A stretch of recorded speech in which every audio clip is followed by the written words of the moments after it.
Hey everyone, welcome to this week's edition of Title Scoop and Happy New Year. This week we're going to talk about the comprehensive endorsements. The comprehensive endorsements are probably the most commonly requested, especially in commercial transactions. And I'm going to give you guys a little bit of background on them just because I think it was kind of interesting and might be interesting for you to know how we got to the different series of comprehensive endorsements that we have today. So originally, the comprehensive endorsement combined several common endorsements into a single endorsement. And they covered coverage for encroachments, violations of CC&Rs, and damages for mineral production. And ultimately, Alta revised the Alta 9 into multiple different sections to define coverage more clearly. And then once that was done, Alta realized that they need to go a little bit further, and they required an additional 2 endorsement series to be formed, the Alta 28 series, which covers encroachments, and the Alta 35, which now covers minerals. So essentially, the 9s focus on CC&Rs, the 28s on encroachments, and the 35s on minerals. But again, I thought it might be interesting to know a little bit of the history about it. So prior to 2012, the Alta 9 provided coverage for loss sustained by reason of CC&Rs, under which a lien of deed of trust could be subordinated or extinguished, violations of CC&Rs, existing improvements that violate a setback line, encroachments onto adjoining parcels, encroachments onto the land of structures on adjoining parcels, and private rights. So it was really, really broad.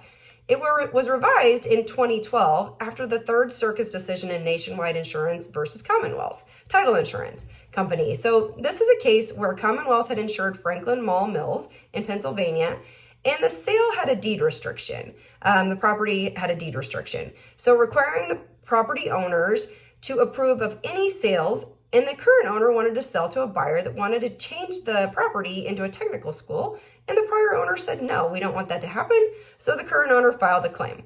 So Commonwealth denied it initially because they said their contention was that the deed restriction was accepted from the Alta 9 that had been issued. Now, the district court and the Court of Appeals had a different reading of the Alta 9.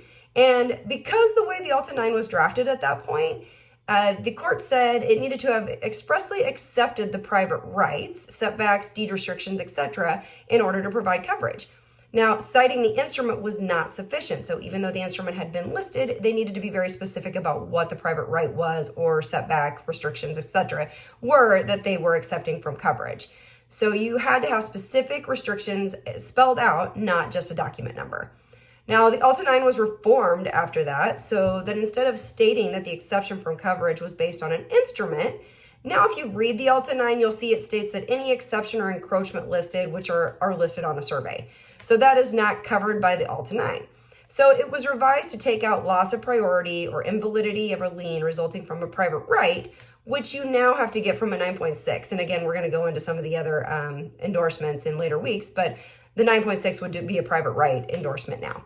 And as I mentioned earlier, instead of listing an instrument, now it has an exception from coverage regarding encroachments that would be listed from a survey.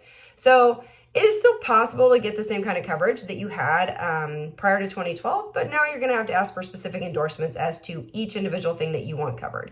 So that's it for the history. If you guys have questions about it, let me know. I don't think you probably do, but next week we'll get into the Alta 9s, and we maybe will be able to get through the 28s and the 35s since they all kind of fall under the same umbrella. With that, have a great week, and we will see you next week.